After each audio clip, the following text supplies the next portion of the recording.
নবী করিম সাল্লাল্লাহু আলাইহি সাল্লাম সম্পর্কে আম্মা আয়েশা বলেছেন, কানা ইয়াজতাহিদু ফীহি মা লা ইয়াজতাহিদু ফী গায়রি। রমজানের শেষ 10 দিনে আসলে নবী সাল্লাল্লাহু আলাইহি সাল্লাম ইবাদতের জন্য এত চেষ্টা করতেন, এত মেহনত করতেন, এত সাধনা করতেন, তার জীবনে অন্য কোন সময় ইবাদতের জন্য এত সাধনা করতেন না, শেষ 10 দিন ইবাদতের জন্য যেরকম সাধনা করতেন। এবং আম্মা আয়েশা বর্ণিত হাদিসে আরো বলেছেন তিনি, নবী করিম সাল্লাল্লাহু আলাইহি সাল্লাম কানা ইদা দাখালাল আশার, রমজানের শেষ 10 দিন যখন শুরু হতো, আহিয়া লাইলা, সারা রাত আর ঘুমাতেন না, শেষ দশক কখনো ঘুমাতেন না। ওয়া আইকাদা আহলা, পরিবারের লোকদেরকে ঘুম থেকে ডেকে তুলতেন। ওয়াসাদ্দামে ইজারা, কোমর বেঁধে নিতেন।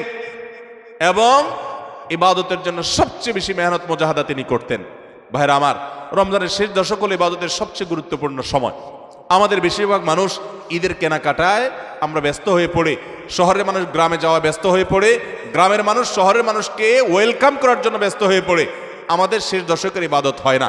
শেষ দশক ইবাদত করার চেষ্টা করবো তো ইনশাআল্লাহ।